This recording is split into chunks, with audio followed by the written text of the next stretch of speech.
Alam mo ba na halos 20 bagyo ang dumadaan sa Pilipinas bawat taon? Sa lakas ng hangin at ulan, milyon-milyong Pilipino ang naapektuhan taon-taon. Pero naisip mo na ba kung bakit laging tinatamaan ng bagyo ang Pilipinas? Alamin natin ang siyensya sa likod nito at kung paano tayo nananatiling matatag.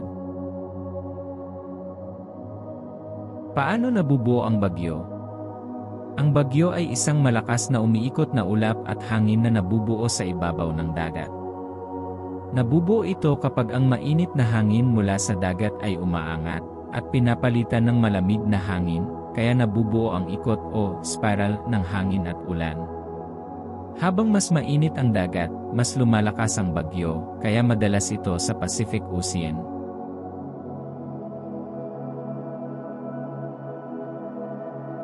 Bakit madalas sa Pilipinas?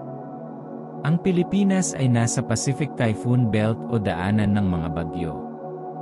Mainit ang dagat sa paligid natin, kaya madali itong maging gaatong para sa mga bagyo. Dahil binubuo tayo ng maraming isla, madali rin itong tamaan ng malalakas na hangin at ulan. Alam mo ba? Umaabot sa 20 bagyo ang pumapasok sa Philippine Area of Responsibility bawat taon. Mga 5 hanggang 8 dito ang tumatama mismo sa lupa. Ang pinakamalakas na naitala ay ang Bagyong Yolanda o may international name na Haiyan noong 2013, umabot sa halos 300 kilometro bawat oras ang hangin. Ano epekto nito sa bansa? Malawakang pagbaha, landslide, at pagkawala ng kuryente. Nasisira ang mga agrikultura, mga palayan, pananim at kabuhayan. Marami ring nawawalan ng tahanan at mahal sa buhay.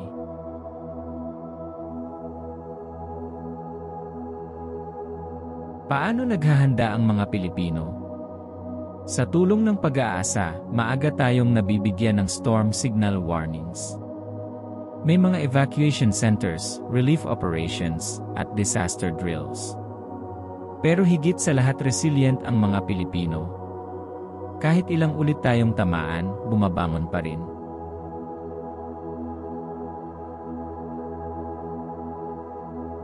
Ang bagyo ay bahagi na ng ating buhay bilang mga mamamayan. Pero bawat unos na dumadaan, nagpapaalala sa atin ng isang bagay. Na kahit gaano kalakas ang bagyo, mas malakas pa rin ang loob at pagkakaisa ng mga mamamayan. Kung may natutunan ka sa video na ito, huwag kalimutang mag-like at mag-subscribe para sa iba pang kaalaman tungkol sa siyensya at kalikasan.